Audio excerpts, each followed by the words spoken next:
Open educational resources have become a promising concept for educators in the past few years.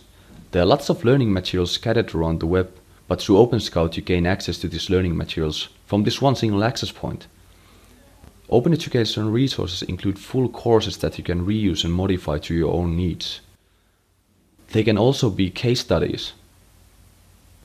They also include definitions and different types of checklists for management-related tasks. But they can also be PowerPoint presentations and different types of slide sets to support teaching and learning needs. Most OER are tied to a specific license that tells you in which terms you can reuse and modify these learning materials.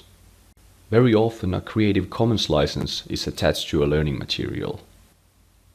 These licenses tell what you can and cannot do with these learning materials. When reusing the materials for your own needs, there are some things you must remember. Always check the license before making any changes to the materials you find. In the resource information page in the OpenScout portal, you can check the licensing conditions from here. Here's the thing that you shouldn't do. If you do not find information on the licensing conditions, do not go forward with the adaptation of the materials. What you should do is contact the author or check the provider's page for more information about the license. If you, for example, would like to translate this material to your own language, please check carefully the licensing conditions for this specific learning material. You can, for example, familiarize yourself with the licenses at creativecommons.org. Please remember that not all learning materials share the same licensing conditions. Some licenses are more restrictive than others. When you adapt the existing material, do not forget to acknowledge the original authors. Let's go through some things you should remember when sharing and republishing materials through OpenScout. When you're ready to make your own or adapted materials available to others, use the publishing function. But first, make sure a couple of things. Are you the author and have the rights to publish this material? Do all the sources you've used to produce this material allow adaptation? Have you acknowledged all the sources?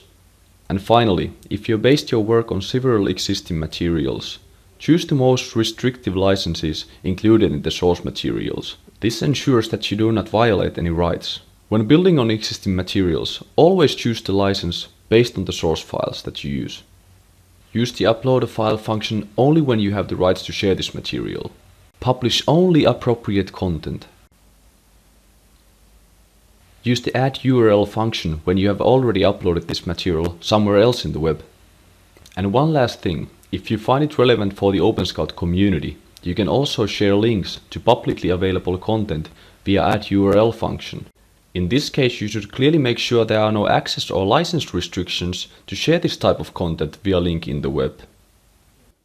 Sharing open content is very easy if you remember these hints we gave in this video. There are great benefits for sharing open materials online. For example, easier access to all, equal opportunities to learn, possibilities to collaborate with peers around the world, and of course having rich feedback to your own work. So we welcome you to share your materials in the OpenScout portal.